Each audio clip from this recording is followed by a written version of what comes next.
Harry Triguboff 是澳大利亚地产巨头 Meriton 集团的创始人及总裁，澳洲首富。他出生在中国大连，年轻时就移民澳洲，开始成立他的地产帝国。近几年，澳洲房价不断上涨，大部分本地人认为其原因是由中国买家造成的，甚至连银行都收紧海外人士贷款政策。但是 Harry 自己却有自己的独到见解。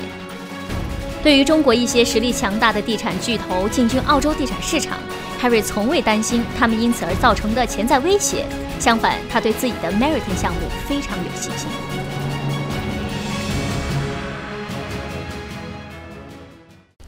I have an impression of China. Well, I was very happy in China. Really great. Right. We lived very well, and we used to go every summer to Peter-He. That's a summer resort. Yep. To spend 3 months there. I went to the Tianjin Jewish school. It was a small school, but we had very good teachers, I think. So I learned Russian and I learned English very well. Wow. I used to write Chinese very well.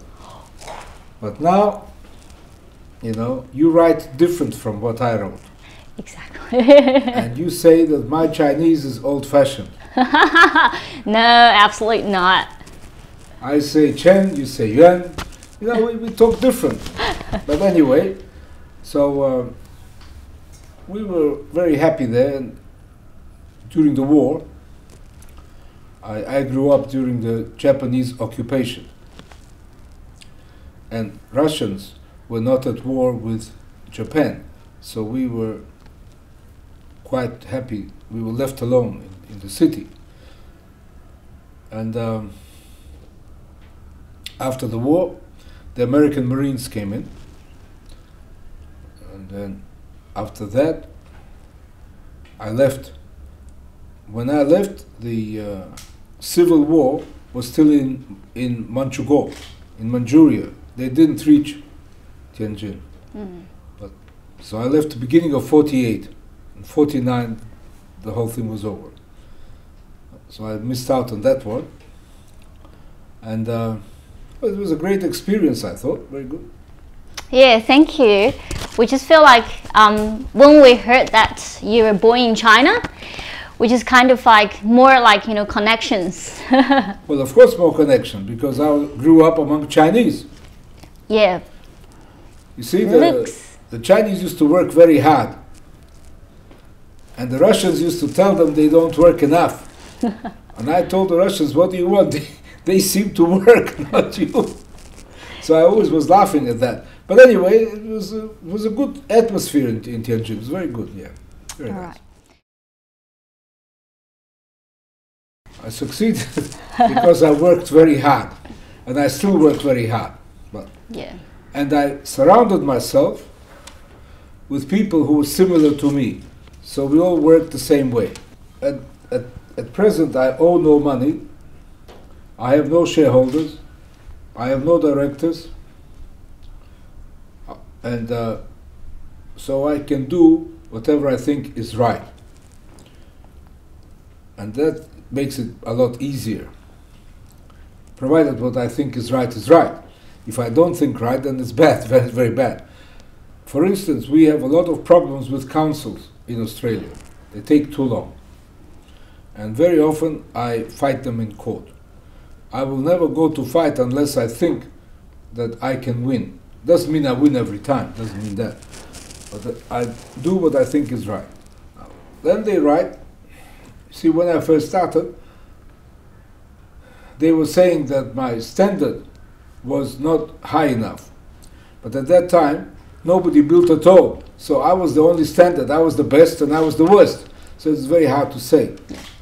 But as time went on and the standard of living improved, then of course I started to build better. You go as much, you build as well as the people can afford. All right, fantastic. Not too good and not worse, but as well as they can afford.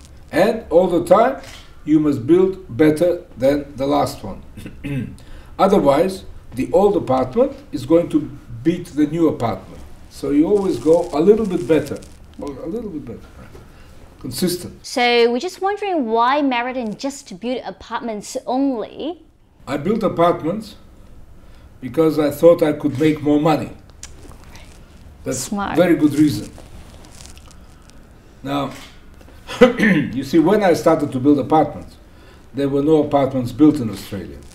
So even though I was very small, really, it was my system that we started. All right. Whereas cottages, they built forever.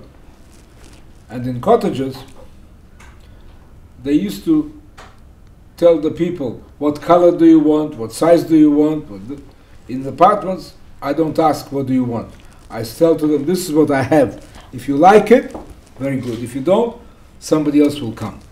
So it made it efficient, and I could build many. Right? So that's the reason I stuck with apartments. And also, there were no apartments here. So I thought that there was a big demand for them. Because in China, as you know, we all lived in apartments. I come here, there are no apartments, only houses. So I thought, well, there must be room for apartments. Right. So, in the last 5 years, it went up 50%. Now, probably went down 5%. I wouldn't worry about that. However, if you want to buy today and sell tomorrow, I don't think it's a good idea. It's gone up too much. But if you want to stay with it, I think it's good. I believe in it, so I buy. Yeah. So I build. So it's not that I talk, I do, I prove it, right? And I made money all the time. So I think that the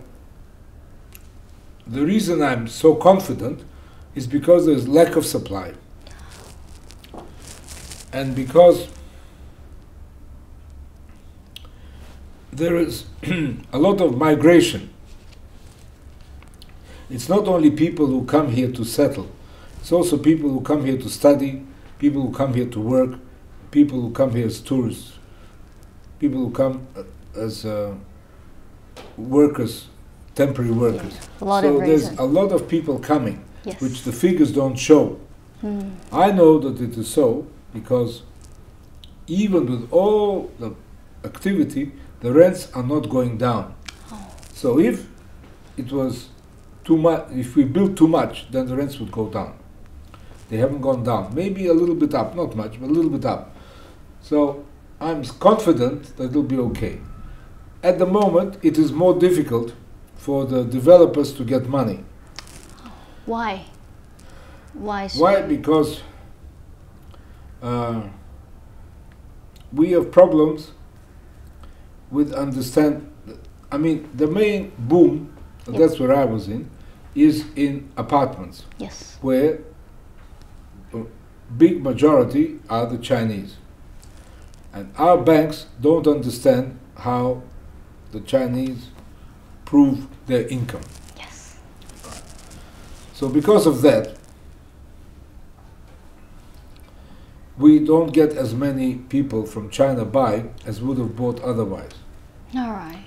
But I am not worried, so I give finance if they want it. I'm not worried. Fantastic. I don't think that in this country they are against Chinese buying. I can't see that. But But the they truth try, is, but they find ways of how to charge the overseas purchasers more. That they do. yes. But that is petty, it's not much. It's a few percent, it's not much. And they really copy other countries. Yeah. Which That's really interesting. I'm not happy about that because I think it's silly. But anyway, that's what they do. All right. But the Australian government and the Australian population is very happy with the Chinese buying. Yeah.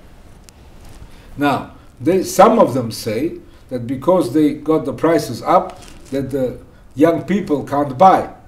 But the old people are very, very happy because they get more for the house. So let's not worry about it, you know. For everybody who is unhappy, there are 10 that are very happy. Yes. So It's really hard to balance. You can't make everyone happy. Exactly. When the Chinese first came here, Yep. I asked them, my first question was, where is cheaper, here or in Beijing? They told me here. Yes, absolutely. So we have to understand that some parts of our market are really very much involved together with the Chinese market. Yep. So I'll give you an example that when our banks made problems for the purchasers, at the same time in China there was a big boom. And so the Chinese purchasers said, all right, we don't buy anymore, we'll go and stay in China. Right? Nothing to do with us, because China was good. Yeah. So we have to understand that we are now very much together with the Chinese market. And we cannot expect the Chinese to think exactly like we do, because they have their market and our market, where we only have our market. So, I mean, that's natural, and we have to learn to live with it. It's the same thing with iron ore or with coal. The Chinese closed their old mills in Tanshan, where I was born. I was born in the coal mines there, Tanshan. Wow. They closed them, so now the iron ore goes up. So we're very happy, that's okay. So we have to understand that's what will happen. We are together, really, very much together. I have to watch what happens in China, and China is to watch what happens here. Very important we understand each other better. Great. And I'm working on it to explain that to our people here. Right. Otherwise, it's no good blaming them or not understanding them. If you understand it, it's not so difficult. I don't believe that the Chinese developers will be a big threat to anyone. And I don't think they want to be a big threat. Yes. What for? If you're at home and you are not threatening anyone, it's much easier than if you come somewhere else and you're threatening. So there's nothing in like it. But of course, our developers have to be cleverer than they were.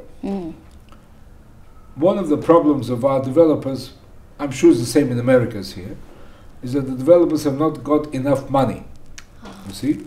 Undercapitalized. That's very important. Right. Now. So, if they want to keep their portion of the business, they have to learn to manage money. It's not only a matter of managing the labor force or the bricklayers. You have to manage money so that when you need, you have it. Yes. And not worry that, if you sold something, you could have made more money later. That's rubbish. Don't worry about it. All right. Who cares? You'll make it later. So I think if we learn that, then it will be very good for us. But the Chinese developers will try to grow mostly in China, I promise you. Do you have any plan to expand your business back in China or China mainland? No, I don't have any. I tell you, I don't even build in Melbourne. Oh. Because I like to be in control. Wow. It's for me to run here, to run there is a bit hard. Yes, exactly. And because everywhere is also different type of culture. Yep. Sydney, different culture from Melbourne. Melbourne from, unions. Different. Unions in Melbourne is different from union in Sydney, all different. So it's very difficult, the way I run it, to be anywhere else.